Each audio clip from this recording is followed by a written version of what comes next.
ஒரு ஏஐ இந்த மாதிரி ஒரு தப்பு பண்றது வந்து நம்ம எப்படி ஏத்துக்க முடியும்? நம்பலாமா? ஏஐனால தப்புலாம் பண்ண முடியுமா? ஏஐன்றது ஒரு டெவலப்பிங் சிஸ்டம், அது ஒரு டெவலப்டு சிஸ்டம் இல்லை.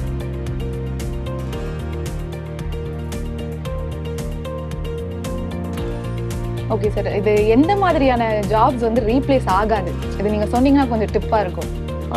அப்படி சொல்ல முடியாது.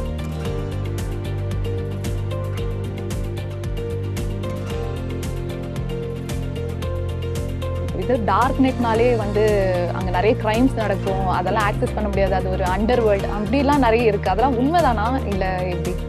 இல்ல, யாராலையும் ஆக்சஸ் பண்ண முடியாதுனா இல்ல.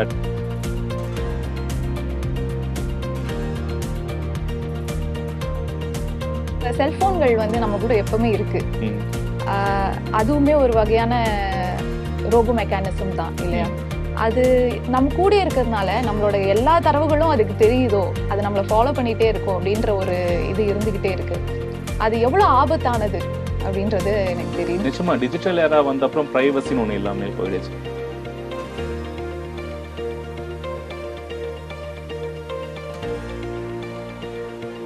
எடுத்தோடனே கொண்டு போயிட்டு பைத்தானை பிடிச்சி எந்த படி அப்படின்னு சொல்லி சொல்றது வந்து பசங்களுக்கு வந்து அது மேல ஒரு வெறுப்பு தான் உண்டு பண்ணும். அவனோட கிரியேட்டிவிட்டியை டெவலப் பண்ணாது. அவனை வந்து ஒரு மிஷின் மாதிரி அவனை மாற்றி விட்டுடும். இப்போ முதல்ல சின்ன சின்ன விளையாட்டு உபகரணம் மூலியமா ரோபோட்டிக்ஸை வளர்த்து வைங்க. அந்த ஆர்வம் வர வர அடுத்த கட்டமும் அவன் சயின்டிஃபிக் டெம்பரை கொடுத்து அவனை மேலே கொண்டு போவாங்க.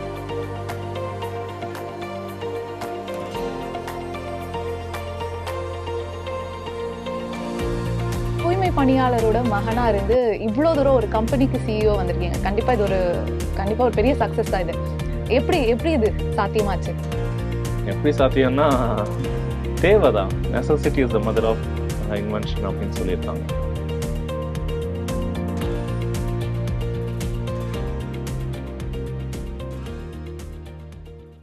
குமுதம் நேயர்களுக்கு வணக்கம்.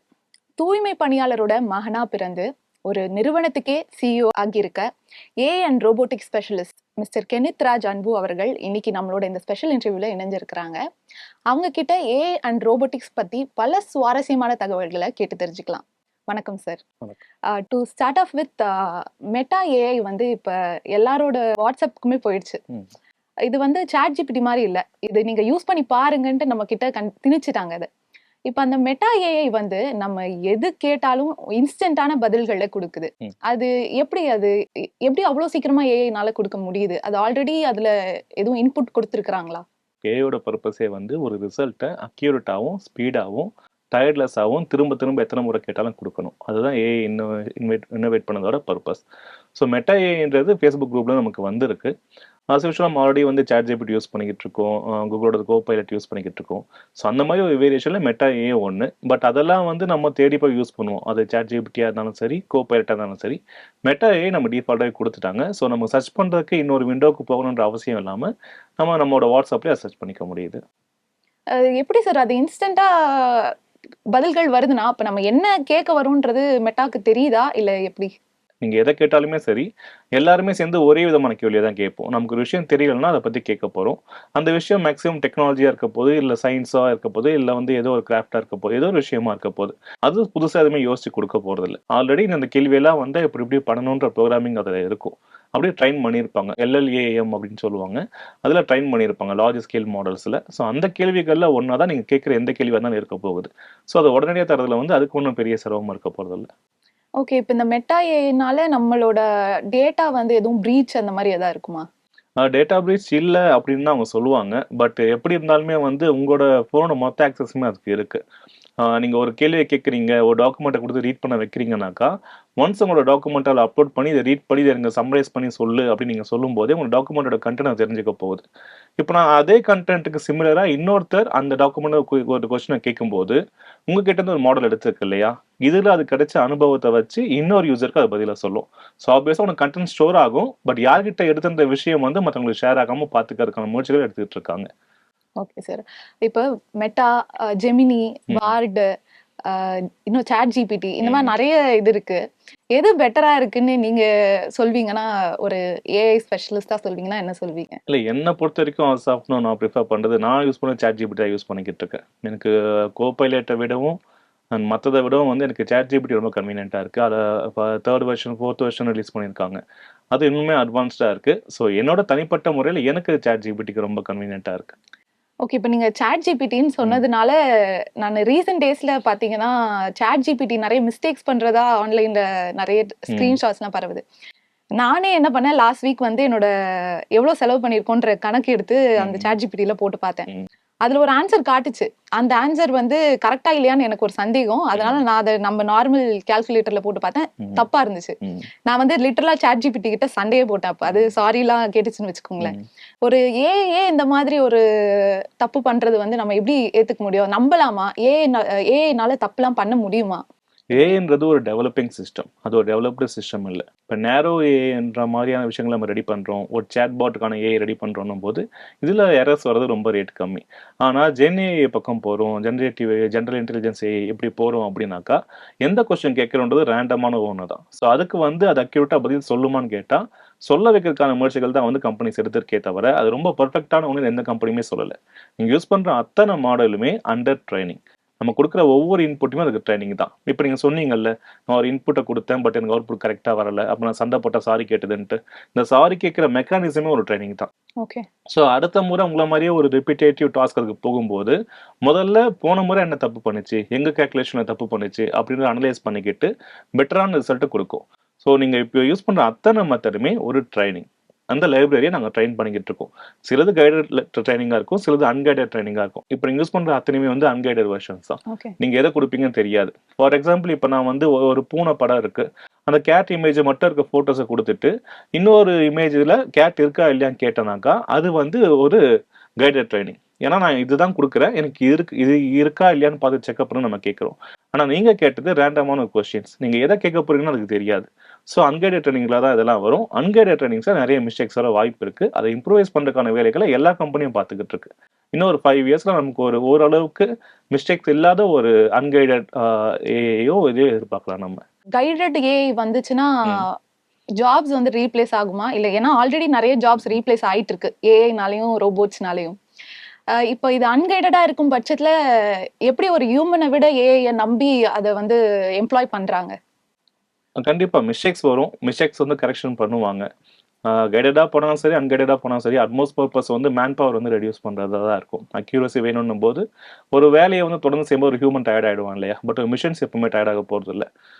ஸோ அந்த மிஷின்ஸை வச்சு ஹியூமன்ஸை ரிப்ளேஸ் பண்ணுறதுக்கு இந்த சிஸ்டம் போக போகிறோம். அப்போ கண்டிப்பாக நீங்கள் சொல்கிற மாதிரி அந்த ஜாப் லாஸ் எல்லாமே இருக்க தான் செய்யும். பட் ஜாப்ஸோட நேச்சர் மாறிடும். ரொம்ப சிம்பிள் தான். நம்ம முதல்ல வந்து கால்குலேட்டரை வந்து கம்ப்யூட்டர் ரிப்ளேஸ் பண்ண ஆரம்பிச்சது. இப்போ ஃபோன்ஸ் ரிப்ளேஸ் பண்ணிடுச்சு. பட் கால்குலேட்டர் இருந்தப்போ நம்ம யூஸ் பண்ணோம், சிஸ்டம்ஸ் இருந்தப்போ யூஸ் பண்ணோம். இப்போ ஃபோன்ஸ் வந்தப்போ நம்ம யூஸ் பண்ணுறோம். நம்ம யாருமே யூசேஜ் ஓட இது கம்மி பண்ணிக்கல இல்லையா? நம்ம மாறிக்கிட்டோம். ஸோ அதே மாதிரி ஒர்க் நேச்சர்ஸ் மாறும். அதுக்கேற்ற மாதிரியான ஒர்க்ஸை நோக்கி மனுஷன் நகர ஆரம்பிச்சிருவாங்க. Okay sir. இது எந்த மாதிரியான ஜாப்ஸ் வந்து ரீப்ளேஸ் ஆகாது? இது நீங்க சொன்னீங்கன்னா கொஞ்சம் டிப்பா இருக்கும். அப்படி சொல்ல முடியாது. லைக் எல்லா வகையான ஜாப்ஸுமே ரீப்ளேஸ் ஆகிடும். இப்போ முன்ன வந்து பார்த்தீங்கன்னா டெக்னாலஜின்றது வந்து related to computers, related to micro conductors அப்படின்ற ஒரு ரெஸ்ட்ரிக்ஷன் நமக்கு இருந்தது. இப்போ அப்படி இல்லை. நீங்கள் ஆர்ட்ஸ் ஃபார்ம் போறீங்களா, நீங்கள் ஒரு பெயிண்டிங் வரையணுமா, ஏஐ கேன்றோம். இல்லை முன்ன சொல்லுவோம் நம்ம இந்த ஃபயர் ஃபைட்டர்ஸ்லாம் ரிப்ளேஸ் பண்ணவே முடியாதுன்ட்டு. பட் இப்போ இதுக்கெல்லாம் ட்ரோன் வந்துடுச்சு. அந்த ட்ரோன்ஸுமே வந்து தனக்குள்ள இன்ட்ராக்ட் பண்ணுற மெத்தட்லாம் இப்போ வந்துடுச்சு. ஒவ்வொரு ட்ரோனும் எங்கே இருக்குன்ற பொசிஷனை இன்னொரு ட்ரோனுக்கு அனுப்பி அடுத்த ட்ரோன் தேவையா இல்லையா, அப்படி தேவைனாக்கா அந்த ட்ரோன் எங்கே இருக்கணும், எவ்வளோ டிஸ்டன்ஸில் பறக்கணும்னு சொல்லிட்டு ஒரு ட்ரோன் இன்னொரு ட்ரோன் கம்யூனிகேட்டே பண்ணிக்கும். ஸோ அந்த சிஸ்டம்லாம் இப்போ வந்துடுச்சு. இப்போ ஃபயர் ஃபைட்டர்ஸை ரிப்ளேஸ் பண்ணிடுவாங்க. ஸோ ஏஐ எங்கே இருக்காதுன்னு கேட்கும்போது கண்டிப்பாக எல்லா இடத்துலையுமே இருக்கும். கடவுள் மாதிரி ஆகிடும். அது எல்லா இடத்துலையுமே இருக்கும் அது.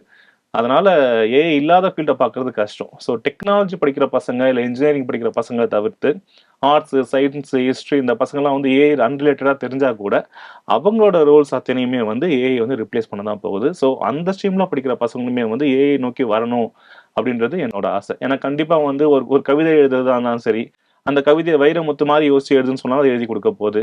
இல்லை கலீல் ஜிப்ரான் மாதிரி எழுதினாலும் எழுதி கொடுக்க போகுது. ஒரு சிலை வடிக்கிறதா இருந்தாலும் சரி, எல்லாமே வந்து ஏஐ கேன் டூ. ஸோ அப்படின்னும் போது எங்கே வராதுன்ற கொஸ்டினே இல்லை, எல்லாத்துலேயுமே வரப்போகுது. ஸோ அந்தந்த ஃபீல்டில் இருக்கவங்க உங்கள் ஃபீல்டுக்கு ஏற்ற மாதிரி ஏஐயை தெரிஞ்சுக்க ஆரம்பிச்சுக்கோங்க அப்படின்றது அட்வைஸாக இருக்கும். ஸோ ஹியூமன்ஸை வந்து ஏஐ அவுட்ஸ்மார்ட் பண்ணிடும்னு நீங்கள் சொல்கிறீங்க? கண்டிப்பா. சூப்பர் ஏஐலாம் வந்துட்டாக்கா சூப்பர் ஏஐயோட பர்பஸே வந்து ஹியூமனோட பெட்டரா பெர்ஃபார்ம் பண்றது. நேரோ ஏஐ இருக்கு, ஜென் ஏஐ இருக்கு, சூப்பர் ஏஐ இருக்கு. ஸோ நேரோ ஏஐல என்ன பண்றேன் நானு, எனக்கு ஒரு பர்டிகுலர் டாஸ்க் அது பண்றதுக்கு ரோபோட் மட்டும் இருந்தா போதும், ஏஐ மட்டும் இருந்தா போதும்னு சொல்றேன். ஜென்ஏ வரும்போது இந்த டாஸ்க்னு இல்லை, எந்த டாஸ்க் கொடுத்தாலும் பண்ணு, ஒரு மனுஷன் எப்படி பண்ணுவோன்னு அப்படியே பண்ணு அப்படின்னு நான் ட்ரெயின் பண்றேன். சூப்பர் ஏஐ போகும்போது மனுஷன் பண்ணோட பெட்டரா பண்ணு அப்படின்னு ஒரு செக்மெண்ட் நான் கொண்டு போயிட்டேன். அப்ப அதுக்கான பிலீஃப்ஸ், அதுக்கான நம்பிக்கைகள்லாம் ஏஐ உருவாக்கிக்க ஆரம்பிக்கும். நம்ம எப்படி ஒரு மதத்தை பிடிச்சிட்டு ஃபாலோ பண்ணிட்டு போறோமோ அதே மாதிரி ஏஐ தனக்கான செட்டப்ஸை தானே வகுக்க ஆரம்பிச்சுக்கும். அந்த இடத்த நோக்கி தான் போயிட்டு இருக்கு சூப்பர் ஏஐல. ஆக்சுவலா நானே இதை பத்தி கேட்கணும்னு நினைச்சேன் சார். ம். ஏஜிஐ, ஏஎன்ஐ, ஏஎஸ்ஐ அப்படின்ட்டு ம். பயங்கரமா அப்கிரேட் ஆயிட்டே வருது. Yes. 2030க்குள்ள இந்த ஏஎஸ்ஐன்றது வந்து வந்துரும். பிளஸ் அது வந்தா ஹியூமன் எக்ஸ்டென்ஷனோட ஸ்டார்டிங்கே அதுதான்ற மாதிரி ஒரு தியரிஸ்லாம் பயங்கரமா இருக்கு. ம். அது ஒரு ஏஐயா, ஏஐ ஸ்பெஷலிஸ்டா நீங்க எப்படி சொல்றீங்க? ஹியூமன் எக்ஸ்டென்ஷனா அது போகுமான்னு தெரியல. ஆனா கண்டிப்பா வந்து நம்ம கற்பனை கெட்டாத விளைவுகள் நிறைய பார்ப்போம்.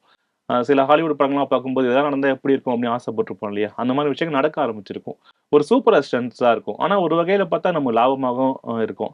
இப்போ ஒரு பேரலைஸ்டு பேஷண்ட்ஸ் இருக்காங்க. அவங்களுக்கு ஒரு அசிஸ்டன்ட் நர்ஸ் தேவைனாக்கா, நமக்கு இப்போ மேன் பவர் அது கிடைக்கிறது கம்மியா இருக்கு. எவ்வளோ கேரா பார்த்துப்பாங்கன்றது கம்மியா இருக்கு. இந்த ஜாப்ஸ் எல்லாம் ரோபோட் ரிப்ளேஸ் பண்றதுக்கான வாய்ப்புகள் நிறைய இருக்கு. ரொம்ப அன்பிரடிக்டட் டாஸ்கா இருக்கு. இப்போ ஒரு ஆஸ்ட்ராய்டு வருது. அத முன்னாவே பிரெடிக்ட் பண்ணி டெமாலிஷ் பண்ண டெக்னாலஜி இப்பவுமே இருக்கு. பட் இது எவ்வளோ அக்யூரேட்டா பண்றோம், எவ்வளோ லாங் பிஃபோர் கண்டுபிடிக்குன்ற ஒரு மேட்டர் இருக்கு இல்லையா? இதெல்லாம் வந்து நம்ம இந்த சூப்பர் ஏஐ வரும்போது we can easily detect that. So அதெல்லாம் நம்மளோட அட்வான்டேஜா தான் இருக்க போகுது. பட் எப்படி இருந்தாலும் அதுக்கு லிமிட் எந்த அளவுக்குன்றது வந்து இன்னும் நம்ம டிஃபைன் பண்ண முடியல. நம்ம பவுண்ட் பண்ற வரையறைக்குள்ளே அது இருந்துருமா? இல்ல அந்த பவுண்டரிஸ் அத மீறி போகுமா? அப்படி மீறி போகும்போது அதுக்கான கவுண்டர் டெக்னாலஜி என்ன ரெடி பண்ண போறோம்? அத யார் ரெடி பண்ண போறோம்? இந்த கேள்விகள்லாம் இருக்கு.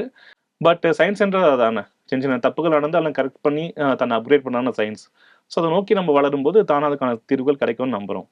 ஓகே. ஆனா இப்ப இந்த ஏஐ வளர்ச்சினால ஓப்பன் ஏஐ வந்து எல்லாருக்குமே கிடைக்கணும் அப்படின்னு சொல்லி எலான் மஸ்க்லாம் கூட இப்ப கேஸ் ம். போட்டு அது போயிட்டு இருக்கு இல்லையா? ஸோ ஹியூமன் எக்ஸ்டென்ஷன் ஆகக்கூடாதுன்ற தடுக்கிறதுக்கான முயற்சிகள் தானா இதெல்லாம்? அது அப்படின்னு எனக்கு தோணுது. நீங்க என்ன சொல்றீங்க? இல்ல அது கொஞ்சம் மிகைப்படுத்தப்பட்டதா. மனுஷன் எப்பவுமே உயிரோட தான் இருக்க போறான். அவன அழிக்க முடியாது. நம்ம பரிணாம வளர்ச்சியில வந்து நம்ம இவ்வளோ சர்வைவலா டெக்னிக்கல்ஸ் கத்துக்கிட்டு இப்ப இருக்க உயிரோடவே இருக்கோம். டைனோசர்லாம் கூட அழிஞ்சு போச்சு. மனுஷனும் உயிரோட தான் இருக்கும். ஸோ அதனால வந்து நம்ம அத தாக்கு பிடிச்சுப்போம். பட் எங்கெங்க வந்து பிரச்சனைகள உருவாக்கும், எங்கெங்க அது வந்து ப்ராப்ளம்ஸ கிரியேட் பண்ண போகுது. நீங்க சொன்ன மாரி ஜாப் லாஸஸ் இருக்கும். அப்ப எல்லாருக்குமே வந்து அந்த ஸ்கில்ல குடுத்து ஜாப கொண்டு வந்து சேர்த்துற முடியுமான்னு கேட்டா, அது வந்து கொஞ்சம் கொஸ்டினபிளான விஷயம் தான். ஏன்னா கல்வி அறிவு போய் சேராத நாடுகள்லாம் இன்னுமே இருக்கு. உகாண்டா, ருமேனியா மாதிரியான நாடுகள்லாம் இருக்கு. அந்த நாடுகள்ல ஏஐ அடாப்ட் பண்ணிப்பாங்களான்னு கேட்டா இல்ல. ஸோ அங்க எந்த மாதிரி பிரச்சனைகள உருவாக்க போகுது? அவங்களோட டெவலப்மெண்ட்ல வந்து ஏஐயோட தாக்கம் என்னவா இருக்க போகுது? அப்போ ஒரு சில கண்ட்ரீஸ் மட்டும் நல்லா வளர்ந்துட்டு போகும். ஒரு சில கண்ட்ரீஸ் டெக்னாலஜி தெரியாதால வளராம இருக்க போகுது. ஸோ இந்த வேரியேஷன்ஸ்லாம் அது இருக்க போகுது. அந்த மாதிரி நெறைய ப்ராப்ளம்ஸ கிரியேட் பண்றது வந்து அதிகமா இருக்கும். பட் ஒட்டுமொத்த மனுஷன் இனிமே அழியுமான்னு கேட்டா அழியாது. மனுஷங்க எப்பவுமே அந்த மனித தன்மையோட இருப்பாங்க. ஸோ தூக்கி விட்டுப்போம், மாரலா சப்போர்ட் பண்ணுப்போம் ஒருத்தர். பொறுத்து இருந்து பார்ப்போம். அவ்வளோதான் சொல்ல முடியும். Okay sir. இப்ப நலிந்தோருக்கும் கிடைக்கிற ஒரு ம். ஒரு கல்விதானா அந்த ரோபோட்டிக்ஸ்ன்றது? அது ஏன்னா அதெல்லாம் வந்து பயங்கரமா ம். பார்க்கப்படுது. ரோபோட்டிக்ஸா ரொம்ப கஷ்டம். நமக்கெல்லாம் கிடைக்குமா? நம்மளால முடியுமா? இதெல்லாம் சிபிஎஸ்சில தான் இருக்கும். ம். அப்படிலாம் சொல்றாங்க. ஸோ அது எல்லாராலயும் அது படிக்க முடியுமா? இந்த கேள்வி வந்து நல்லது ஆக்சுவலா. நலிந்தோருக்குமானதா ரோபோட்டிக்ஸ்ன்னு கேட்டா, இப்ப வந்து அது சாத்தியப்பட்டுட்டு தான் இருக்கு. அரசாங்கமும் அதுக்கான முயற்சிகள் எடுத்துக்கிட்டு இருக்கு. தென் பரவலாக்கப்பட்ட இன்டர்நெட் கனெக்ஷன்ஸ் அது வந்து ஓரளவு சாத்தியப்படுத்தி இருக்கு. இப்ப வந்து நீங்க வந்து ஒரு ஐஐடி போய் தான் அத கத்துக்க முடியும். இல்லாட்டி ஒரு எமினன்ட்டான யுனிவர்சிட்டி போய் தான் கத்துக்க முடியும்னு இல்லாம, you can learn in YouTube itself. Sorry. நெறைய யூடியூப் சேனல்ஸே வந்து அதுக்கான வேலைகள பண்ணிக்கிட்டு இருக்கு. அ கத்துக்கிட்டு இருக்காங்க. ஃப்ரீ மெட்டீரியல்ஸ்லாம் கிடைக்குது ஆன்லைன்ல. ஸோ யார் வேணா அத கத்துக்க முடியும். பட் ஹேண்ட்ஸ் ஆன் ட்ரெய்னிங் கிடைக்கும்போது அதுக்கான செட்டப் ஒண்ணு தேவைப்படுது. பட் இந்தியாவோட மத்த மாநிலம் கம்பேர் பண்ணும்போது, தமிழ்நாட்டுல வந்து அதுக்கான சாத்தியக்கூறுகள் அதிகமாவே இருக்கு. தமிழ்நாடு அரசே வந்து ஏஐக்கான லேப்ஸ செட்டப் பண்ணுது. ரோபோட்டிக்ஸ்க்கான லேப செட்டப் பண்ணுது. ஸோ இந்தியாவோட மத்த மாநிலங்கள விட தமிழ்நாட்டு மாணவர்களுக்கு கம்பேர் பண்ணாக்கா வந்து அதுக்கான ஆக்சஸிபிலிட்டி ரொம்ப அதிகமாவே இருக்கு. மைக்ரோசாஃப்ட்டோட டீல் போட்டிருக்கோம். கூகுளோட டீல் போட்டிருக்கோம். கூகுளோட ஏஐ ரிசர்ச் லேப் இங்க கொண்டு வரதுக்கான அக்ரீமெண்ட் கூட சைன் பண்ணிருக்காங்க சிஎம். ஸோ நலிந்தோருக்கும் அது கிடைக்குமான்னு கேட்டா, கண்டிப்பா தமிழ்நாட்டுல அதுக்கான சாத்தியக்கூறுகள் ரொம்ப அதிகம். இலவச கோர்சஸ் கவர்ன்மெண்ட் நடக்குது. தமிழ்நாடு கவர்ன்மெண்ட்டே நடத்திட்டு இருக்கு. So anybody can access that. Okay sir. இப்ப நம்ம அப்படியே இந்த டார்க் நெட் இத பத்திலாம் பேசலாம். ம். இது டார்க் நெட்னாலே வந்து அங்க நெறைய கிரைம்ஸ் நடக்கும். அதெல்லாம் ம். ஆக்சஸ் பண்ண முடியாது. அது ஒரு அண்டர் வேர்ல்ட் அப்படிலாம் நெறைய இருக்கு. அதெல்லாம் ம். உண்மைதானா? இல்ல எப்படி? இல்ல யாராலயும் ஆக்சஸ் பண்ண முடியாதுன்னா இல்ல. டார் மாதிரியானது, ஆனியன் மாதிரியானது, இந்த டாக்நெட் யார் வேணா ஆக்சஸ் பண்ணிக்கலாம். என்ன பர்ப்பஸ்க்காக பண்றீங்க? 2வது டாக்நெட்ல ஆக்சஸ் பண்றதால மட்டுமே வந்து நீங்க ஃபுல் அண்ட் ஃபுல் ஹிட்டன் அப்படின்ற ஒரு தியரியெல்லாம் இருக்கு. அதெல்லாம் சும்மா. நீங்க டாக்நெட்ல போட்டாலுமே யூ ஆர் அண்டர் சர்வேலன்ஸ் தான். உங்களை கண்காணிக்கப்படுகிறீர்கள் தான். அதனால நீங்க வந்து யாருக்கும் தெரியாம ஒரு விஷயத்த போய் வாங்கிடலாம், சமூகத்துக்கு விரோதமான சில பொருட்களை வாங்கிடலாம் அப்படின்னு நினைச்சாக்கா அது வந்து முட்டாள்தனம். ஏன்னா அதுவுமே வந்து இப்போ ட்ரேஸ் பண்ணி நீங்க கண்டுபிடிச்சிட முடியும். ரொம்ப நேரம்லாம் ஆகாது. அதிகபட்சம் ஒரு 3 to 5 செகண்ட்ஸ் போதும். நீங்க எங்கேருந்து பண்ணாலும் கண்டுபிடிச்சிடலாம். பட் ஒரு மித்து இருக்கு, டார்க்நெட்ல போய் பண்ணா தெரியாது அப்படின்னு. அது பொய் அது. ஓகே. இப்ப நம்ம செல்போன்கள் வந்து நம்ம கூட எப்பவுமே இருக்கு. ம். அதுவுமே ஒரு வகையான ரோபோ மெக்கானிசம் தான் இல்லையா? ம். அது நம்ம கூட இருக்கிறதுனால நம்மளோட எல்லா தரவுகளும் அதுக்கு தெரியுதோ, அது நம்மள ஃபாலோ பண்ணிட்டே இருக்கோ அப்படின்ற ஒரு இது இருந்துகிட்டே இருக்கு. அது எவ்வளவு ஆபத்தானது அப்படின்றது எனக்கு தெரியணும். நிச்சயமா டிஜிட்டல் ஏரா வந்த அப்புறம் பிரைவசின்னு ஒண்ணு இல்லாமலே போயிடுச்சு. நீங்க மொபைல்ல வந்து ஒண்ணும் இல்ல, ரொம்ப கேஷுவலா நீங்க 2 பேர் ஃப்ரெண்ட்ஸ் பேசியிருந்திருப்பீங்க. நான் அந்த பவுச் வாங்கணும், இல்லாட்டி இந்த கார் வாங்கணும்னு பேசியிருப்பீங்க. நீங்க அடுத்த செகண்ட் கூகுள்ல போகும்போது சஜஷன்ஸ்ல வந்து அந்த கார் வரும், அந்த பவுச் வரும், அந்த லூயி வுட்டான் பிராண்ட் வரும். ஸோ அதுக்கு ரிலேட்டடான பிராண்ட்ஸ் அத்தனையுமே வரும் இல்லையா? ஸோ உங்களோட பிரைவசின்றது போயிட்டு ரொம்ப வருஷம் ஆச்சு. எனக்கு தெரிஞ்சு 10 வருஷம் ஆச்சு. நீங்க பேசுற ஒவ்வொரு வார்த்தைகளும் உங்க ஃபோன்ஸால கேட்க முடியும். இப்ப எல்லாருமே ஆல்மோஸ்ட் நெட் ஆன்ல தான் வச்சிருக்கோம். ஸோ ஆட்டோமேட்டிக்கா மைக் எனேபிள் பர்மிஷன் குடுத்திருப்பீங்க. நீங்க ஒரு தேர்ட் பார்ட்டி ஆப் இன்ஸ்டால் பண்ணியிருப்பீங்க. அந்த ஆப் இன்ஸ்டால் அப்பவே வந்து உங்களோட மைக்கையும் கேமராவையும் ஆக்சஸ் எடுத்திருக்கும் அது. நீங்க எஸ்ன்னு குடுத்திருப்பீங்க. அங்க அந்த ஸ்டேட்மெண்ட் இருக்கதே படிக்காமலே எஸ்ன்னு குடுத்திருப்பீங்க. ஏன்னா நீங்க எஸ் குடுத்தா மட்டும் தான் இன்ஸ்டால் ஆகும் அது. ஸோ ஆட்டோமேட்டிக்கா உங்க மைக்கு, உங்களோட கேலரி, உங்களோட கேமரா அத்தனையுமே ஆக்சஸ் இருக்கிறதால நீங்க பேசுற அத்தனை வார்த்தைகளும் கவனிக்கப்படும்.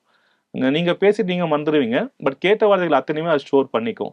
ஸோ எதுவா இருந்தாலும் வந்து நல்ல விஷயத்துக்காக உங்களோட வார்த்தைகள பயன்படுத்துங்க. உங்க கூட இருக்க நபர்களோட பேசுங்க. தேவையில்லாத எதுவுமே பேசி பிரச்சனையில மாட்டிக்காதீங்க. ஏன்னா நீங்க பண்ற அத்தனை விஷயமே வந்து இப்போ எலக்ட்ரானிக்கலி எவிடென்ட்டா மாறிக்கிட்டே வருது. ஸோ நீங்க போட்டு டெலீட் பண்ணிடலாம். இல்லாட்டி இன்காக்னிட்டோல போய் பண்ணிக்கலாம். அப்படி இல்லன்னா வந்து நம்ம வந்து மொபைலே வந்து ஸ்குவாஷ் பண்ணிடலாம். சாஃப்ட்வேர் வைஸ் பண்ணலாம்னு நினைச்சா கூட அதுக்கான digital footprint once create ஆயிட்டாக்கா தொடர்ந்து அதில இருக்க தான் போகுது. ஸோ கேர்ஃபுல்லா யூஸ் பண்ணுங்க. Okay sir. இப்ப இந்த ரோபோட்ஸ் வந்து நம்ம வீட்டுக்கெல்லாம் வந்து ரொம்ப நாள் ஆச்சு. அது ம். வந்து பெருசா யாரும் புரிஞ்சுக்கலன்னா கூட அது வந்துருச்சு. வாஷிங் ம். மிஷின்ல இருந்து எல்லாமோ கிளீனர்ல இருந்து எல்லாமே. ம். ஆனா ஹியூமனாய்டு ரோபோட்ஸ்ன்றது எல்லாருமே பார்த்து பிரமிக்கக்கூடிய ஒரு ம். விஷயம் தான். அந்த ஹியூமனாய்டு ரோபோட்ஸுக்கு வந்து இப்ப எல்லா மனிதர்களோட உணர்வுகளும் புரிஞ்சு அது வந்து ஒரு இன்ட்யூஷன் மூலியமா ஆக்ட் பண்ணுது அப்படின்ற மாதிரி ரிசர்ச்சர்ஸ் எல்லாம் சொல்லுது. ம். அது உண்மையா? அது எப்படி எமோஷன்ஸ இம்ப்ளாய் பண்ண முடியுமா ரோபோட்ஸ்க்கு? கண்டிப்பா. சூப்பர் ஏஐயோட அடுத்த கட்டம் வந்து எமோஷன்ஸ வந்து கேப்சர் பண்றது தான். நீங்க பேசி ஒரு விஷயத்த கம்யூனிகேட் பண்ணணும் அவசியம் இல்ல. இப்ப எக்ஸிஸ்டிங் மாடல்ஸ்ல வந்து நீங்க பேசியோ, இல்ல படம் வரைஞ்சோ, இல்லாட்டி வந்து ஒரு ரிட்டன் டாக்குமெண்ட்டா குடுத்தோ உங்களோட ஃபீலிங்ஸ புரிஞ்சுகிட்ட ஏஐ சிஸ்டம் வரக்கூடிய காலகட்டங்கள்ல வந்து உங்களோட முக பாவனைகள வச்சே புரிஞ்சுக்கும். இப்ப இருக்க ஃபேஷியல் ரெகக்னிஷன விட இன்னும் கொஞ்சம் டீப் லேர்னிங் டெக்னாலஜி அடிஷனலா ஆட் பண்ணி, அதுக்கான மாடல்ஸ நெறைய ட்ரெயின் பண்ணிட்டு, எந்த சிச்சுவேஷன் நீங்க என்னவா சிந்திப்பீங்கன்றத பிரெடிக்ட் பண்ற மெத்தடாலஜி வந்து அதிகமாயிடும். ஸோ அப்போ வந்து உங்க எமோஷன்ஸ புரிஞ்சுக்கக்கூடிய ரோபோட் வந்து ரொம்பவே சாத்தியம் தான். அது ரொம்ப தூரம் கூட எடுத்துக்காது. மேபி வெகு சில நாட்கள்லயே வந்து நீங்க அப்படிப்பட்ட ரோபோக்கள வந்து ரியல் டைம்ல பார்க்கலாம். இப்ப நீங்க நீங்க அதுக்கான நெனைக்கிறது வேலைகள ஸ்டார்ட் பண்ணிட்டீங்களா சார்? நம்ம அதுக்கான வேலைக்கு ஒண்ணும் பண்ண முடியாது. அதுக்கு வந்து அட்வான்ஸ் லேப் செட்டப் தேவை. நம்ம இன்னும் அந்த இடத்த ரீச் பண்ணல. நம்ம இப்ப மத்தவங்க யூஸ் பண்ற ரோபோட்ஸோட மாடல்ஸ எடுத்து நம்ம ட்ரெயின் பண்ணிக்கிட்டு இருக்கோம். ஓகே. பட் அப்படிப்பட்ட தனிப்பட்ட ரோபோட் உருவாக்குறது ஒரு மிகப்பெரிய கட்டுமானம் தேவை. எலன் மஸ்க் மாதிரியான கட்டுமானம் இருந்தாக்கா அப்படி ஒரு ரோபோட்ஸ பண்ண முடியும். பட் கூடிய சீக்கிரம் டெக்னாலஜி வந்து ரொம்ப ஈஸியா எல்லாருக்கும் கிடைக்கிற பட்சத்துல, அட்வான்ஸ் டெக்னாலஜிஸ் எங்கள மாதிரியான ரொம்ப சின்ன நிறுவனங்களுக்கு கிடைக்கிற பட்சத்துல, நாங்களும் அதுக்கான வேலைகள்ல ஈடுபடுவோம். Okay sir. இப்ப இந்த நிலால வீடு வாங்கி லேண்ட் வாங்கி ம். வைக்கிறது, மார்ஸ்ல லேண்ட் வாங்கி வைக்கலாம்னு யோசிக்கிறது, இந்த மாதிரியான விஷயங்கள் வந்து நம்மளும் ஒரு ஹியூமனாய்டு ரோபோட்ஸ இப்பவே புக் பண்ணி வச்சுக்கலாம். அப்படிலாம் போயிட்டு இருக்கா ஃபீல்டுல இல்ல எப்படி? இல்ல எக்ஸிஸ்டிங்கா பெர்ஃபெக்ட்டான ஒரு ஹியூமனாய்ட்ஸ் இன்னும் டெவலப் பண்ணி கொண்டு வரல. இண்டஸ்ட்ரியல் பாட்ஸ் வந்து இருக்கு. ஆஃபீஸ் ஆட்டோமேஷன்ஸ்க்கான பாட்ஸ் ஒண்ணு இருக்கு. இண்டஸ்ட்ரியல் பாட்ஸ் வந்திருக்கு. பட் ஹியூமன் அசிஸ்டிவ் ஹோம் ரெப்ரசன்டேஷன்க்கான ரோபோட்ஸ் வந்து இன்னும் மார்க்கெட்டுக்கு வரல. ஸோ அந்த ரோபோட்ஸ்ல என்ன விஷயம்னாக்கா, இப்ப இண்டஸ்ட்ரியில ஒரு ரோபோட் இருக்குன்னா தப்பு பண்ணும்போது, அது ஃபேக்டரியோட முடிஞ்சு போயிடும். ஆனா ஹியூமன் அசிஸ்டிவ் ரோபோட்ஸ் நம்ம வீட்டுக்குள்ள கொண்டு வரும்போது, அது எங்க பாதிப்பை ஏற்படுத்தும், எங்க தப்பா போயிடும் அப்படின்ற அந்த மெஷர்மென்ட் வந்து ரொம்ப கிரிட்டிக்கலான ஒரு விஷயம். நீங்க ஒரு பொது ரோட்ல கொண்டு போகும்போது அது யாருக்கு பாதிப்பை உண்டு பண்ணிடக்கூடாதுன்ற ஒரு சேஃப்டி மெஷர்மெண்ட்ஸ்லாம் இருக்கு. அதுக்கான ரெகுலேஷன் ரொம்ப அதிகம். ஸோ அதுக்கான புக்கிங்ஸ் இன்னும் ஓப்பன் ஆகல. பட் இண்டஸ்ட்ரியல் பாட்ஸ்க்கான சர்வேஸ் புக்கிங்ஸ் எல்லாம் போயிட்டு இருக்கு. ஹியூமன் இண்டஸ்ட்ரிக்கான ஹோம் யூஸ் பண்றதுக்கான ரோபோட்ஸ் வந்து இன்னும் அந்த அளவுக்கு பெர்ஃபெக்ஷன் எட்டல. ஆர்&டி லெவல்ல தான் இருக்கு. வெகு விரைவில் நம்ம பார்க்க முடியும்னு நினைக்கிறேன். Okay sir. இப்போ ஒரு நார்மல் ஸ்டூடெண்ட் இருக்காங்கன்னு ம். வச்சுக்கோங்களேன். அவங்க ரோபோட்டிக்ஸ் கத்துக்கணும்னா, அவங்க என்னென்ன பண்ணி பண்ணி ஸ்டார்ட் பண்ணலாம்? என்னென்ன விஷயங்கள்ல மூலமா அவங்க அவங்களோட கரியர டெவலப் பண்ணலாம் அப்படின்றது எஸ். சொல்லுங்க. நல்ல கேள்வி. இதுல இன்னொரு விஷயம் நான் ஆட் பண்ண விரும்புறேன். நெறைய பேரண்ட்ஸ் வந்து அப்ரோச் பண்ணுவாங்க. என் பையன் ரோபோட்டிக்ஸ் கத்துக்கணும் அப்படி இப்படின்னு. முதல் விஷயம், ஒரு விஷயம் ட்ரெண்டிங்கா இருக்கிறதால ரோபோட்டிக்ஸ் படிக்காதீங்க. அது வந்து எல்லாரும் சேர்ந்து போய் ஒரு இடத்துல விடுற மாதிரியான ஒரு விஷயங்க அது. 2வது வந்து 1வது படிக்கும்போது 2வது படிக்கும்போதே வந்து என் பையனுக்கு அதை கற்றுக் கொடுங்க இதை கற்றுக் கொடுங்க வருவாங்க. பட் நான் பர்சனலாக அட்வைஸ் பண்ணுறது உங்கள் பையன் ஒரு 6வது முடிக்கட்டும் குறைஞ்சபட்சம். அதுக்குள்ளே அவனோட குழந்தை பருவத்தை என்ஜாய் பண்ண விடுங்க. அதுக்கப்புறம் நம்ம டெக்னாலஜி பக்கம் கொண்டு வந்துக்கலாம். ஸோ அப்படி வர பசங்களுக்கு வந்து ரோபோட்டிக்ஸ் படிக்கணும் அப்படின்னும் போது எடுத்தோடனே பெரிய லெவலுக்கு கூட்டு போவாதீங்க. சின்ன சின்ன லெவலில் அந்த பையனை ட்ரெயின் பண்ணுங்க. இப்போ ரோபோட்டிக்ஸ், ஏஐ டெக்னாலஜி இதெல்லாம் கண்டுபிடிக்கிறாங்க, இந்த ஃபீல்டாக இருக்குனாக்கா அதோட நோக்கமே வந்து ஒரு ப்ராப்ளம் சால்விங் தான். ஆனால் ப்ராப்ளம் ஸ்டேட்மெண்ட்டை கொடுக்காம அந்த ஸ்டேட்மெண்ட்டை எப்படி சால்வ் பண்ணணும் அனலைஸ் பண்ணாமல் எடுத்தோன்னே ஸ்ட்ரெயிட்டாக டெக்னாலஜி பக்கம் கொண்டு போகாதீங்க. சி படி, பைத்தான் படி அதெல்லாம் பண்ண வேண்டாம். முதல்ல அவனுக்கு கிரியேட்டிவிட்டியை வளர வைங்க. இந்த கிரியேட்டிவிட்டி மூலிமா அவன் ப்ராப்ளம் எடுக்கட்டும். அந்த ப்ராப்ளமுக்கு என்ன சொல்யூஷன் எடுத்தோடனே கொண்டு போயிட்டு பைத்தானை பிடிச்சி எந்த படி அப்படின்னு சொல்லி தள்ளுறது வந்து பசங்களுக்கு வந்து அது மேலே ஒரு வெறுப்பு தான் உண்டு பண்ணும். அவனை கிரியேட்டிவிட்டியை டெவலப் பண்ணாது. அவனை வந்து ஒரு மிஷின் மாதிரி அவனை மாற்றி விட்டுடும். ஸோ முதல்ல சின்ன சின்ன விளையாட்டு உபகரணம் மூலியமா ரோபோட்டிக்ஸை வளர்த்து வைங்க. அந்த ஆர்வம் வர வர அடுத்த கட்டமும் அவன் சயின்டிஃபிக் டெம்பரை கொடுத்து அவனை மேலே கொண்டு போங்க. ஓகே. இந்த ஏஐலாம் தவிர்த்து இப்ப சில பர்சனலான கேள்விகள்லாம் இருக்கு சார். இப்ப நீங்க ஒரு தூய்மை பணியாளரோட மகனா இருந்து இவ்ளோ தூரம் ஒரு கம்பெனிக்கு சிஇஓ வந்திருக்கீங்க. கண்டிப்பா ஒரு பெரிய சக்சஸ் தான் இது. எப்படி எப்படி இது சாத்தியமாச்சு? எப்படி சாத்தியம்னா தேவைதான். Necessity is the mother of invention அப்படின்னு சொல்லியிருக்காங்க. அந்த தேவை தான். நம்ம வாழ்க்கையில் ரொம்ப அடிப்படும் போது எப்படியாவது மேலே வந்துடணும் அப்படின்னு ஒரு ஆசை எல்லாருக்குமே இருக்கும். இதுலேருந்து எப்படியாவது மீண்டு வெளியே வந்துட மாட்டோமா அப்படின்ட்டு. ஸோ அப்படி இருக்க ஒரு தேவை தான் எனக்குமே இருந்தது. ஏன் நம்ம கஷ்டப்படணும்? எதுக்கு இவ்வளோ கஷ்டப்படணும்? நம்மலாம் எப்படிடா மேலே வர்றது? நமக்கு எப்படி ஒரு நல்ல வீடு இருக்கும்? நல்ல கார் நமக்கு எப்போ கிடைக்கும்? மற்றவங்க மாதிரியான ஒரு நல்ல வாழ்க்கை நமக்கு எப்போ கிடைக்கும்? அப்படின்ற ஒரு ஆசை இருக்கும். அதை அடையிறதுக்கு வந்து பெரிய டிட்டர்மினேஷன் ஒன்று தேவை. டிட்டர்மினேஷன் இருந்தாலும் நமக்கு அதுக்கான சோர்சஸ் இருக்கணும். லக்கீலி எனக்கும் ஒரு சோர்ஸ் வந்து என்னோட புக்ஸ் தான் அது. ஸோ அந்த புக்ஸுன்ற சோர்ஸ் ஒன்று இருக்கோ வந்து நான் பிடிச்சி மேலே வந்துட்டேன். ஏன்னா தெரிஞ்சது அதை விட்டால் வேறு வழி கிடையாது நமக்கு அப்படின்ட்டு. ஸோ புக்ஸு அப்படின்ற ஒரு மிகப்பெரிய பலம் மட்டும்தான் வந்து வாழ்க்கையை மாற்றிச்சு. மற்றபடி இன்ஸ்பிரேஷன் எல்லாமே இருக்குது, தேவைகள்லாம் இருக்குது. ஆனால் ஒரே சோர்ஸ் எப்படி நம்மளை அங்கேருந்து son of manuals scavenger turn to be CEO of robotics company வந்ததுனாக்கா இடையில there is a bridge call books. அந்த புக்ஸை கொடுத்தது வந்து தமிழ்நாடு அரசாங்கம், அதோட பள்ளிக்கல்வித்துறை. அதுதான். Okay sir. இப்ப நீங்க ஒரு தனியார் தொலைக்காட்சி நிகழ்ச்சியில வந்துட்டு இந்த மாதிரி உங்க அப்பாவும் நீங்களும் பங்கேற்றுருந்தீங்க. அந்த நிகழ்ச்சியில உங்க அப்பா வந்து சொல்லியிருப்பாரு, நான் தூய்மை பணி செஞ்சுட்டு இருக்கப்போ என்னோட மகன் அதாவது நீங்க பள்ளியில இருந்து வரப்போ இந்த மாதிரி பார்த்து எதுவும் சொல்லாம போயிட்டாரு அப்படின்ட்டு அவர் ரொம்ப எமோஷனலா அது பேசியிருந்தாரு. அவரோட பாயிண்ட் ஆஃப் வியூ அதுல பார்த்தோம். அந்த நீங்க அவரை அப்படி பார்க்கும்போது நீங்க ஒரு மகனா அந்த வயசுல நீங்க என்ன நினைச்சீங்க? அந்த வயசுல கஷ்டமா தான் இருக்கும். சரி, நீங்கெல்லாம் உங்க பேரண்ட்ஸ் எப்படி பார்த்துருப்பீங்க? ஒரு ஆஃபீஸில் பார்த்துருப்பீங்க. அப்படி இல்லைன்னா வந்து ஏதோ ஒரு வேலையை பார்த்துருப்பீங்க. ஏதோ ஒரு நல்ல இடத்துல பார்த்துருப்பீங்கல்ல. குறைஞ்சபட்சம் உங்கள் அப்பா கூலி தொழிலாக இருந்தால் கூட ஏதோ ஒரு ஆஃபீஸ் போயிட்டு ஒரு பியூனாவோ எதுவும் இருந்திருப்பாரு. பட் உங்களோட தந்தையை வந்து நீங்கள் ஒரு தூய்மை பணி செய்யும்போது பார்க்குறதுன்றது வந்து உங்களுக்கு எப்படி ரியாக்ட் பண்ணுறதுனே தெரியாது. ஒரு பக்கம் அவமானமாக இருக்கும், ஒரு பக்கம் கோபமாக இருக்கும், ஒரு பக்கம் அழுகையாக இருக்கும். அவமானப்படுறதுக்கான ஒன்றும் இல்லைன்றது வந்து வளர்ந்த அப்புறம் தெரியும். பட் நீங்கள் குழந்தையா இருக்கும்போது வந்து உங்கள் தந்தையை நீங்கள் அந்த சுச்சுவேஷனில் பார்க்கக்கூடாதுன்றது தான் உங்களோட நோக்கமாக இருக்கும். ஆனால் பார்த்துட்டா கஷ்டமாக இருக்கும். ஏன் இந்த வேலையை செய்யணுன்றது ஒன்று. இதை பார்த்துட்டோம், இது பார்த்துட்டு பார்க்காம நடிக்க முடியாது, இதை கடந்து போக முடியாது. ஏன்னா அது ரியல் டைமில் இருக்குது அந்த பிரச்சனை. இதுலேருந்து எப்படி வெளியே வர்றது, இதுலேருந்து அப்பாவை எப்படி மீட்கிறது, நம்ம இதுக்கு போகாமல் இருக்க என்ன பண்ணுறது, இதெல்லாம் கலந்து இருக்கும். 2வது வந்து கூட யாருன்னா இருந்துட்டா கொஞ்சம் அவமானமாகவும் இருக்கும், அடுத்த நாள் கிண்டல் பண்ணுவாங்களோன்ட்டு. இதெல்லாமே சேர்ந்து தான் இருந்தது. நானே அப்போ சின்ன பையன் தானே. ஸோ அதனால் வந்து ரொம்ப மெச்சூர்டாக திங்க் பண்ண முடியாது. அசிங்கமாக இருந்தது, கொஞ்சம் கவலையாகவும் கொஞ்சம் ஏமாற்றமாகவும் இருந்தது. தாண்டி வெளியே வரணுன்றது அப்போ உருவானது தான். இது நம்ம பற்றக்கூடாது, இது நம்ம இதுலேருந்து வெளியே வந்துடணும், இந்த வறுமையிலேருந்து வெளியே வரணும் அப்படின்றது அப்போ தோணுன விஷயம்தான். மேபி அப்பாவை அப்படி பார்க்காம இருந்திருந்தாக்கா எனக்குள்ள அந்த ஒரு விவேகம் வந்திருக்குமான்னு தெரியதில்லை எனக்கு. ஸோ அது ரொம்ப முக்கிய காரணம் எனக்கு. நம்ம பேரண்ட்ஸ் படுற கஷ்டத்தை நேரில் பார்க்குறதுன்றது வந்து ஒவ்வொரு பையனுக்குமே வந்து தன்னோட வாழ்க்கையோட குறிக்கோளை அடையிறதுக்கும் இல்லை அவன் வாழ்க்கையோட பர்பஸை தெரிஞ்சுக்கிறதுக்கும் ஒரு காரணமாக இருக்கும்னு நினைக்கிறேன். Okay sir. இப்ப இந்த மேனுவல் ஸ்கேவெஞ்சிங்காக நீங்க சில ரோபோட்ஸ் உருவாக்கி இருந்ததா சொல்லியிருந்தீங்க. லைக் இந்த விஷ வாயு கண்டறியும் கருவி, அதுக்கப்புறமா இந்த ரோபோட்ஸே வந்து இறங்கி கிளீன் பண்ற மாதிரியான கருவிகள்லாம் கண்டுபிடிச்சிருக்கிறதா சொன்னீங்க.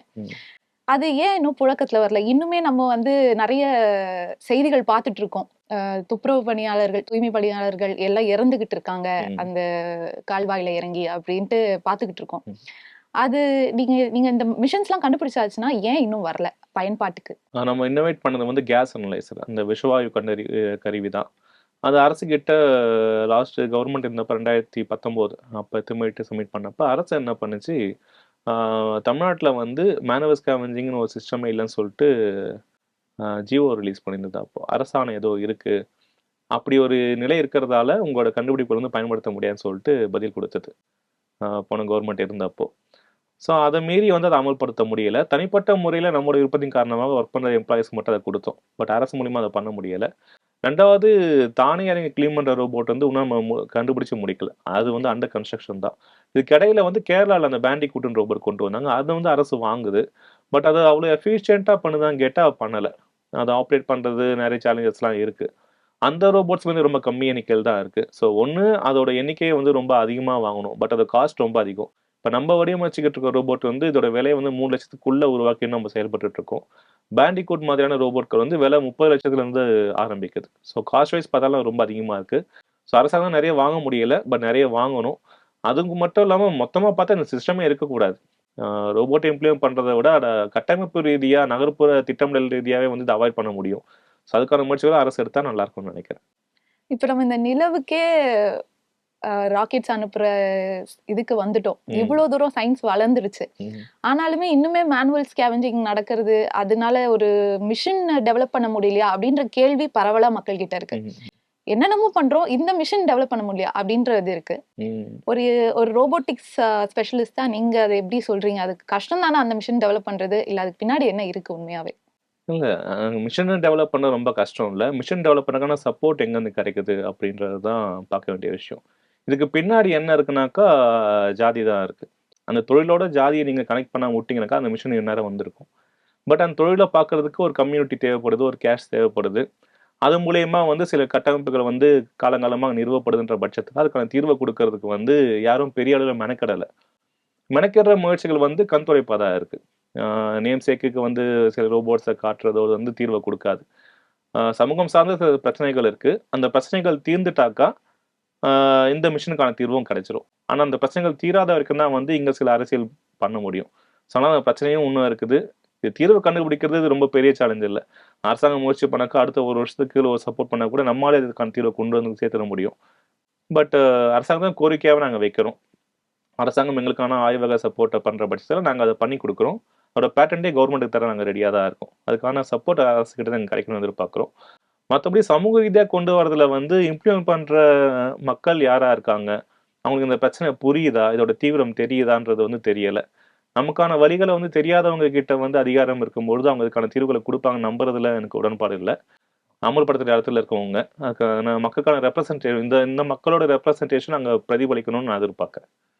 இந்த மாதிரி விஷவாயு தாக்கி இறந்துட்டாங்க, இந்த மாதிரியான செய்திகள் பாக்குறப்ப உங்களுக்கு எப்படி தோணும் சார்? எனக்கு என்ன பதில் சொல்லணும்னே தெரியாது. இதுக்கான டெக்னாலஜி அரைவ் பண்ண முடியும், ஆனால் அரைவ் பண்ண மாட்டோம். அரைவ் பண்ணாமல் தடுக்கிறது எதுன்னு பார்த்தாக்கா வந்து எதுவுமே நீங்கள் டைரெக்டாக ஐடென்டிஃபை பண்ணவே முடியாது. அது ஒரு ஹிடன் ஃபேக்டராகவே இருந்துகிட்டு இருக்கும். அப்போ ஏன் இதை கவர்மெண்ட் ஃபுல்லாக ஃபோக்கஸ் பண்ணலன்னு போது அதுக்கு ஒரு தீர்வை கொடுப்பாங்க. பேண்டிகூட் மாதிரியான ரோபோட்ஸை கொடுப்பாங்க. அப்படி அந்த ரோபோட்ஸ் வந்து அதை வாங்கி ஏன் நிறைய அமுல்படுத்த முடியலை? எவ்வளோ பணம் செலவு பண்ணுறோம், இதுக்கே பணத்தை அரசு முதலீடு பண்ணல. சரி, ஓகே, அந்த மிஷின்ஸை வந்து அவ்வளோ எஃபெக்டிவாக இல்லைனாக்கா மிஷின்ஸை ரெடி பண்ணுறதுக்கு அரசையும் ஒரு குழுவை அமைக்கக்கூடாது? அந்த குழு கண்டுபிடிக்கலாம்ல அப்படின்ற மாதிரி ஆதங்கம் தான் நமக்கு வரும். பட் இப்போ இருக்க அரசாங்கத்தையும் இந்த கேள்வி போய் சேரும்னு நினைக்கிறேன். இந்த அரசாங்கம் மாதிரி இதுக்கு ஒரு குழுவை அமைச்சு அதுக்கான கருவியை வந்து இன்னொருத்தர் டிபெண்ட் பண்ணாமல் அரசே அந்த கருவியை வடிவமைக்கணும் அப்படின்ற ஒரு ரெக்வஸ்ட் இருக்கு. சார், நான் இப்போ இந்த கேள்வி வந்து பல பேர்கிட்ட கேட்டேன், பல ஏஐ ஸ்பெஷலிஸ்ட் கிட்ட கேட்டுட்டேன். பட் அதுக்கான ஆன் பாயிண்ட் இது வந்து எனக்கு கிடைக்கல, பதில் கிடைக்கல. உங்ககிட்ட கேட்குறேன், how scarier is AI gonna be? எவ்வளோ அச்சுறுத்தலா ஏஐ இருக்க போகுது? அச்சுறுத்தலா இருக்குமா? ஃபர்ஸ்ட் கண்டிப்பா அச்சுறுத்தலா இருக்கும். டீப்ஃபேக் டெக்னாலஜி ரொம்ப டெவலப் ஆயிடுச்சு. இப்போ முன்ன ஒரு போட்டோ மாஃப் பண்ணாக்கா அது ஒரிஜினலா டூப்ளிகேட்டான்னு சொல்லிட்டு நீங்க வந்து அனலைஸ் பண்ணி கண்டுபிடிச்சிருவீங்க ஒரு டெக்னாலஜி யூஸ் பண்ணி. பட் இப்போ ஒரு ஃபோட்டோ மாஃப் பண்ணுறதே வந்து ஏஐ யூஸ் பண்ணி தான் பண்ண ஆரம்பிக்கிறோம். ரீசெண்டாக ராஷ்மிகாவோட ஒரு ஃபோட்டோ மாஃபிங் பார்த்துருப்பீங்க. அதுக்கு நீங்கள் வித்தியாசமே கண்டுபிடிக்க முடியாது. முன்னெல்லாம் பார்ப்போம், ஒரு பொண்ணோட வந்து ஒரு பிரேக்கப் ஆகுதுனாக்கா ஃபோட்டோ ஒன்னே ஃபேஸ்புக்கில் போட்டு அசிங்கப்படுத்து அந்த லெவலில் இருந்தது. இப்போ உங்களால் மாஃப் பண்ணிட முடியும். மாஃப் பண்ணுற ஃபோட்டோ மாஃப்னு கண்டுபிடிக்காம போகிறதுக்கான வாய்ப்பு நிறைய இருக்குது. ஏன்னா அது அவ்வளோ அக்யூரேட்டாக பண்ண முடியும். அதுக்கான நிறைய ஃப்ரீ வெப்சைட்ஸுமே இப்போ கிடக்குது.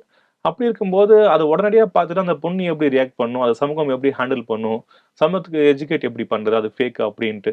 ஸோ இப்படி தனி மனிதர் சார்ந்த நிறைய பிரச்சனைகளுமே வந்து ஏஐ உண்டு பண்றதுக்கான வாய்ப்புகள் இருக்கு. அது ரொம்ப ஈஸியாவும் இப்ப நம்ம கிட்ட கிடைக்குது.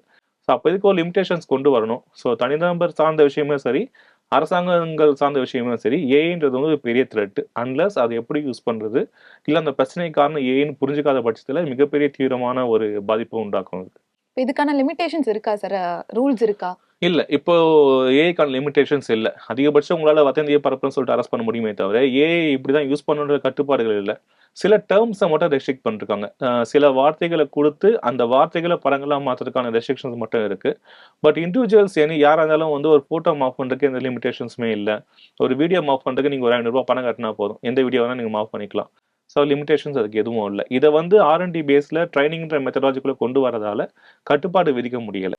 ஸோ இது ஒன்ஸ் நீங்க ப்ராடக்ட்டா மாத்திட்ட அப்புறம் தான் உங்களால வந்து அத கட்டுப்படுத்த முடியும். Okay sir. AI and robotics பத்தி பல சுவாரஸ்யமான தகவல்கள எங்ககிட்ட பகிர்ந்ததுக்கு நன்றி சார். வேற ஒரு இன்டர்வியூல சந்திப்போம். Thank you. நன்றி.